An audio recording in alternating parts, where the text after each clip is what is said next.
नमस्कार दोस्तों, मेरा नाम है दिगेश सोनी। आपका सबका स्वागत है हमारे यूट्यूब चैनल दिगेश शाला पे। तो अगर आप इस चैनल पे नए हैं तो प्लीज़ चैनल को सब्सक्राइब जरूर कर लीजिएगा, और अगर आपने सब्सक्राइब कर चुके हैं और नोटिफिकेशन बेल को नहीं दबाया है तो प्लीज़ नोटिफिकेशन बेल को दबाना बहुत इंपॉर्टेंट है, ज़रूर दबा दीजिएगा, क्योंकि जब तक आप इसको क्लिक नहीं करोगे आपके पास नए वीडियोज़ का अपडेट नहीं आएगा। तो please please please notification bell को ज़रूर दबाना। तो आइए स्टार्ट करते हैं। आज का ये लेक्चर होगा हमारा लेक्चर नंबर 32, जिसमें हम नया चैप्टर स्टार्ट करेंगे, चैप्टर नंबर 5, जो आपकी बुक में है चैप्टर नंबर 6, जिसमें हम सीखेंगे रिटायरमेंट या डेथ ऑफ अ पार्टनर से रिलेटेड हर चीज़। तो ये उस चैप्टर का इंट्रोडक्शन है, जिसमें हम सारी की सारी की पॉइंट्स या फिर बोल सकते हैं इंडेक्स देखेंगे कि क्या क्या चीज़ें हम इस चैप्टर में समझना है, और प्लस थ्योरी जो है वो हम डिस्कस करेंगे अच्छे से। तो स्टार्ट करने से पहले आप सबको हमारा जो क्लास शेड्यूल है वो पता ही है। क्लास 11 बिजनेस है ट्यूजडे थर्सडे सैटरडे शाम 8 बजे। 11th अकाउंट्स ऑलरेडी अपलोडेड है, आपको पता ही है। और जो क्लास 12 है वो मंडे वेडनेसडे फ्राइडे शाम 8 बजे। सबका लिंक आपको नीचे डिस्क्रिप्शन बॉक्स में आराम से मिल जाएगा। सबकी प्लेलिस्ट है और बहुत सारी दूसरी प्लेलिस्ट भी हैं, जाकर देखो आराम से।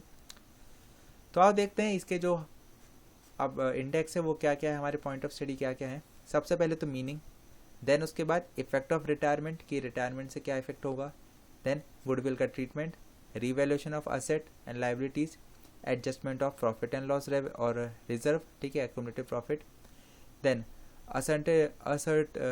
असर्टेनमेंट, ठीक है, of share of profit of retire or deceased partner, ठीक है, कि कैलकुलेट करना है कि कितना उसका प्रॉफिट या लॉस था। Then settlement of amount payable to retire or deceased partner, कितना अमाउंट पेबल है उसको। देन एडजस्टमेंट ऑफ कैपिटल है और प्रिपरेशन ऑफ लोन अकाउंट। ये दोनों टॉपिक हैं जो इस समय जो 2020 से लेकर 21 तक के जो बैच वाले बच्चे हैं उनके लिए एप्लीकेबल नहीं है। इसके बाद हो सकता है हो जाए, लेकिन अभी फ़िलहाल के लिए तो ये एप्लीकेबल नहीं है, सिलेबस से इन्हें हटा दिया गया है, ठीक है। तो आप लोग को टेंशन लेने की ज़रूरत नहीं है, आप लोग एकदम बेफिक्र हो जाइए, आप लोगों को ये टॉपिक नहीं पढ़ना है। उसके बाद है preparation and disease partner capital account and his executors account. तो आओ देखते हैं सबसे पहले तो meaning of retirement of a partner. तो इसका मतलब क्या होता है कि पार्टनर रिटायर हो रहा है, इसका मतलब क्या है। तो देखो सिंपल से आपको बहुत सिंपल लैंग्वेज में बताता हूँ। मान के चलो एक फॉर्म है जिसमें ABC 3 पार्टनर्स हैं। अब एक पार्टनर है जो किसी भी वजह से XYZ वजह से, वो वजह हम डिस्कस करेंगे अभी, कोई XYZ वजह से इस फॉर्म को छोड़ के जा रहा है, जिंदा है, मरा हुआ नहीं है, जिंदा है और इस फॉर्म को छोड़ के जा रहा है, तो उसी को हम क्या बोलेंगे, C का रिटायर होना। बस इतना सही है। In short, retiring of a partner means out going of a partner, ठीक है। तो ये एक लाइन में मैं आपको समझा दिया। अब इसको थोड़ा टेक्निकली अच्छे से समझते हैं कि रिटायरमेंट क्या है। अब अगर मैं मीनिंग अच्छे से देखूं, क्योंकि हमें लिख के भी आना रहता है कभी कभी, तो retirement of a partner is one of the modes of reconstituting the firm को रिकॉन्स्टिट्यूट करना, ठीक है, under which end old partnership comes to an end. जो पुरानी पार्टनरशिप है, जो पुराने पार्टनरशिप थी इन तीनों के बीच में, वो क्या होगी, ख़त्म हो जाएगी, और उसकी जगह क्या होगा, एक नई पार्टनरशिप एग्जिस्टेंस में आएगी, ठीक है। जो AB अब बचे हैं उनके बीच में एक नई पार्टनरशिप बनेगी फॉर द कंटिन्यूइंग पार्टनर्स। तो ये कंटिन्यूइंग पार्टनर्स के बीच में कम इनटू एग्जिस्टेंस। तो ये इसको मैं बोल सकूँ टेक्निकल इसकी डेफिनेशन हो गई। एक इसकी सिंपल डेफिनेशन और ऊपर इसकी टेक्निकल डेफिनेशन। मेरे हिसाब से आपको ये चीज़ समझ में आ चुकी होगी। आगे देखते हैं। तो मैंने बात करी थी कि यार कुछ XYZ कंडीशंस होती हैं जिस वजह से कोई भी पार्टनर इसको छोड़ के जा सकता है। तो वो XYZ कंडीशन कौन कौन सी वो हम देख लेते हैं। तो सबसे पहले तो हम बात करेंगे जो हमारी इंडियन पार्टनरशिप एक्ट 1932 के सेक्शन 32 सबसेक्शन 1 में लिखी हुई है कि वो वजह कौन कौन सी हो सकती हैं। तो वो हो सकता है with the consent of all the other partners, कि जो मेरे ABC में से C जा रहा था तो A और B के कंसेंट A और B का कंसेंट हो जाए, ठीक है। एक्चुअली तीनों का कंसेंट हो जाए कि हाँ यार तीनों का कंसेंट है, C भी चाहता है मैं छोड़ दूँ, AB भी चाहते हैं हाँ C छोड़ दे, तो उस कंडीशन में जो है C रिटायर हो सकता है।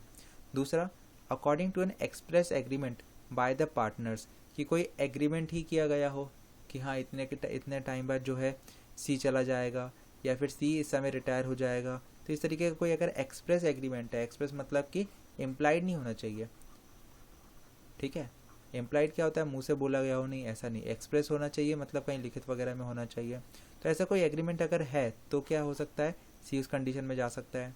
तीसरा, by giving notice in writing, अगर C क्या करे, एक रिटर्न नोटिस दे दे, ठीक है, इस तरीके से एक रिटर्न नोटिस दे दे बाकी सारे पार्टनर्स को कि हाँ भाई मैं जो है इस फर्म को छोड़ के जा रहा हूँ, तो उस कंडीशन में भी आप छोड़ के जा सकते हो। बस ये इसमें कंडीशन ये है कि यार इसकी जो पार्टनरशिप डीड है वो ये चीज़ अलाउ करना चाहिए, क्योंकि बहुत सारी पार्टनरशिप ऐसी होती हैं जिसमें पार्टनरशिप एट विल होता है। एट विल मतलब आपकी मर्ज़ी से, आप अपनी मर्ज़ी से आ रहे हो अगर बाकी लोगों का कंसेंट है।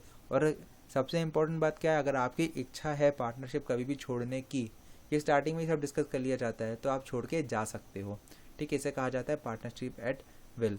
तो अगर इस तरीके की पार्टनरशिप है तो ये रिटर्न कंसेंट दे सकता है और दोनों को इन्फॉर्म करके ये जो है पार्टनरशिप से विदा ले सकता है।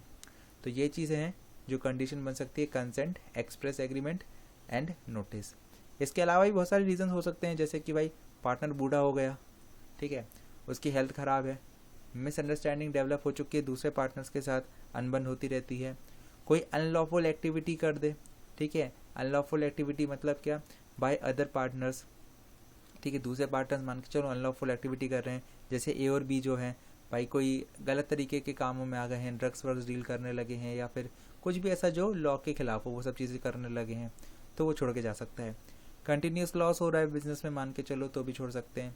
शिफ्टिंग परमानेंटली एल्सवेयर, तो मान के चलो ABC फर्म को वो छोड़ के किसी XYZ फर्म में जाना चाहता है, तो ये कंडीशन हो सकती है। इंसॉल्वेंसी, वो कंगाल हो गया है, ठीक है, वो पार्टनर कंगाल हो गया है, ऑफ एनी पार्टनर मतलब वो हो गया है, फिर कोई भी और भी पार्टनर कंगाल हो गया तो उस कंडीशन में वो जा सकता है। और इस तरीके की बहुत सारी कंडीशंस हैं, तो इस तरीके की कोई भी कंडीशन भी एक वाजिब जो है रीज़न बन सकती है। देन मीनिंग ऑफ एक्सपल्शन, इसका मतलब क्या है, देखो कोई पार्टनर एक्सपेल्ड कब किया जा सकता है। मान के चलो ABC जो फर्म थी उन्होंने एक स्टार्टिंग में एक रूल बनाया था कि हम चाइना के साथ कोई भी ट्रेड नहीं करेंगे, लेकिन हुआ क्या, ए ने इस बात को नहीं माना और चाइना के साथ एक ट्रेड कर लिया। ठीक है, एक ट्रेड एग्रीमेंट पर साइन कर दिया, तो क्या हुआ, इसने हमारे जो रूल था उसे ब्रेक करा, चाइना के साथ ट्रेड कर दिया। तो हम क्या कर सकते हैं, ए को एक्सपेल्ड कर सकते हैं, मतलब पार्टनरशिप डीड से, मतलब सॉरी डीड नहीं, पार्टनरशिप से बाहर निकाल सकते हैं। ठीक है, तो इस तरीके के जो पार्टनर, इस तरीके का अगर कुछ इसने एक्शन कर लिया है जो कि पार्टनरशिप डीड अलाउ नहीं करती, कोई रूल उसमें ऐसा बना हुआ है, तो ये हम एक को आराम से बाहर कर सकते हैं, इसी को कहा जाता है एक्सपेल्शन करना। ठीक है, तो इसमें बस करना क्या रहेगा, एक रेजोल्यूशन पास करना पड़ेगा बाय मेजॉरिटी ऑफ पार्टनर्स। मतलब जैसे मान के चलो, इसमें तभी 3 एग्जांपल्स हैं, अब मान के चलो 50 या फिर मैं बोलता हूँ 45 पार्टनर्स हैं। ठीक है, 45 पार्टनर्स में से एक पार्टनर ने ऐसी कोई गलती कर दी तो बच्चे 44 पार्टनर्स। अब मेजॉरिटी मतलब कि इसके आधे होगा 22। ठीक है, तो मेजॉरिटी मतलब आधे से ज़्यादा, तो अगर 23 पार्टनर्स ये वो राज़ी हो जाएं कि हाँ इस एक पार्टनर को भगाना है हमें, ठीक है, क्योंकि इसने हमारा रूल नहीं माना, चाइना के साथ एग्रीमेंट कर लिया, तो हम उसे भगा सकते हैं। तो इस चीज़ को कहा जाता है एक्सपल्शन करना। ठीक है, तो ये चीज़ लिखी गई है, partner is said to be expelled from a firm when he commits any act contrary to the partnership agreement. तो कोई ऐसा एक्ट कर दे जो पार्टनरशिप एग्रीमेंट के कॉन्ट्ररी है, उसके खिलाफ है। And all the other partners pass a resolution by majority to expel him, और बाकी सारे के सारे पार्टनर्स एक जो है रिजोल्यूशन पास कर दें, वो भी मेजॉरिटी में। मेजॉरिटी मैंने आपको समझा दी। In exercise and in good faith of power confirmed by contract between the partners, और वो भी गुड फेथ में, मतलब कि यार कोई अच्छे काम के लिए, ऐसा नहीं कि दुश्मनी निकाल रहे हो, ऐसे नहीं, कुछ अच्छे काम के लिए कि भाई देखो चाइना के साथ हमें ट्रेड नहीं करना था, इसने गलत किया तो हम इसे बाहर निकाल रहे हैं, सिंपल सी बात। ठीक है, आगे देखते हैं effect of retirement of a partner. तो इसका क्या क्या इफेक्ट हो सकता है, इसकी लीगल पोजीशन क्या क्या होगी फर्म के अंदर, ये हम समझते हैं। तो देखो मान के चलो आज के दिन, जैसे ये ABC है, तो ABC ने में से C ने आज के दिन क्या बोला कि मैं रिटायर हो रहा हूँ। अब आज के दिन वो रिटायर हो रहा है, तो आपको पता ही रहता है हर एक पार्टनर की कुछ ना कुछ लाइबिलिटी होती है। ठीक है, हर एक पार्टनर की अनलिमिटेड लाइबिलिटी होती है। तो अब जो C की लाइबिलिटी है वो इस दिन अगर उसने रिटायरमेंट की घोषणा कर दी है, मान के चलो कि आज है 2 जुलाई, कुछ भी एग्जांपल ले सकते हैं, मान के लो आज है 2 जुलाई 2020, कुछ भी ले लो आप। तो आज के दिन उसने बोला कि मैं रिटायर हो रहा हूँ, और उसने क्या करा, एक पब्लिक नोटिस भी जारी कर दिया, सबको बता दिया, पब्लिक नोटिस जारी कर दिया कि हाँ मैं C आज इस फॉर्म से रिटायर हो रहा हूँ। तो इस दिन के बाद 2 जुलाई के बाद अगर कोई भी एक्टिविटी ये फर्म करती है तो उस एक्टिविटी के लिए C जिम्मेदार नहीं होगा, C लाइबल नहीं होगा। इस दिन के पहले पहले जितनी एक्टिविटीज़ हैं उस सबके लिए C लाइबल है। ठीक है, आप उससे पैसा वसूल कर सकते हो, आप उस पर क्लेम कर सकते हो, सब कुछ कर सकते हो, लेकिन 2 जुलाई के बाद अगर कोई भी एक्टिविटी होती है इस फर्म में तो उसकी वजह से कोई भी लाइबिलिटी अगर क्रिएट होती है तो उसमें सी रिस्पॉन्सिबल नहीं होगा। ठीक है, ये एक इम्पॉर्टेंट चीज़ थी।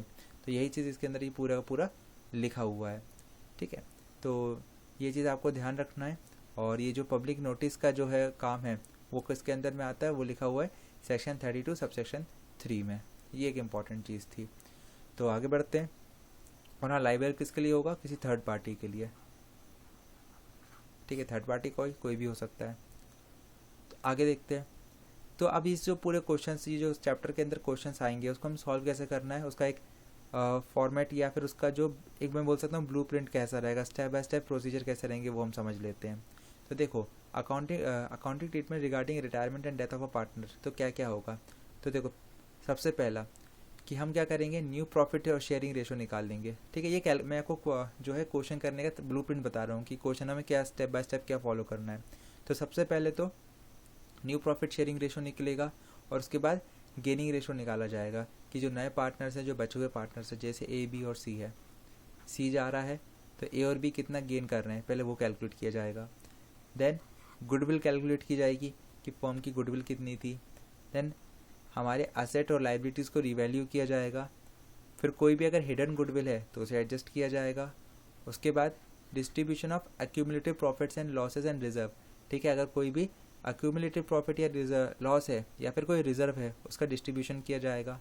देन क्या किया जाएगा, ascertainment of share of profit of retired या deceased partner till the date of his retirement या डेथ। तो मान के चलो, जैसे मैंने बताया था कि 2 जुलाई 2020 तक सी का जितना भी हिस्सा होगा इस फर्म के अंदर उसको कैलकुलेट किया जाएगा।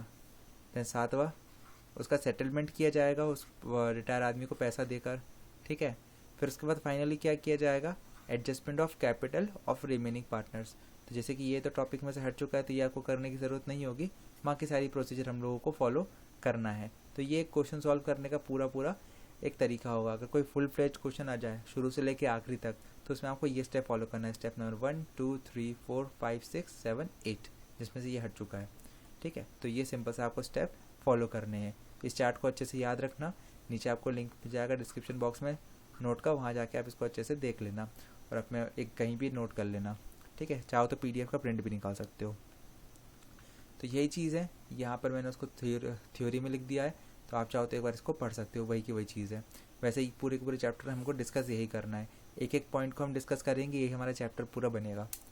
तो मेरे ख्याल से आपको ये पूरी की पूरी चीज़ समझ में आई होगी और आपको ये वीडियो भी पसंद आया होगा और हर चीज़ समझ में आई होगी। फिर भी कोई चीज़ में डाउट रह जाए, कोई भी दिक्कत हो तो आप मुझे क्या कर सकते हो, फेसबुक पे और इंस्टाग्राम पे फॉलो कर सकते हो और वहाँ पे आप मुझे कांटेक्ट कर सकते हो, या फिर नीचे कमेंट बॉक्स में भी आप मुझसे पूछ सकते हो। कोई दिक्कत की बात नहीं है। तो आपके पास 3 ऑप्शन है। आप नीचे कमेंट बॉक्स है आपके पास, ठीक है, आपके पास फेसबुक पेज है, वहाँ जाकर आप देख सकते हो, नीचे लिंक दिया हुआ है सबका। ठीक है, फेसबुक का भी और इंस्टाग्राम का भी। तो आप कहीं भी जाके मुझसे कोई भी कम्युनिकेशन कर सकते हो। कोई सजेशन है, आप नई वीडियो का सजेशन चाहते हो, कोई डाउट है तो आराम से वहाँ जाके मुझसे पूछ सकते हो। बाकी नोट्स आपको पता ही नीचे डिस्क्रिप्शन बॉक्स में मिल जाएंगे। और अगर ये वीडियो आपको पसंद आया हो तो प्लीज़ इसे लाइक ज़रूर करना और दोस्तों के साथ शेयर करना बिल्कुल ना भूलना। हमारा जो नेक्स्ट लेक्चर है वो वैसे तो मंडे को आना चाहिए, बट अभी आपको पता ही है कि लास्ट कुछ दिनों से जो लास्ट हफ्ता था उसमें मैं लेक्चर आपको डिलीवर नहीं कर पाया था, तो अभी तो कंटिन्यूसली लेक्चर आपको मिलेगा। तो आज के लिए इतना ही रखते हैं दोस्तों, धन्यवाद।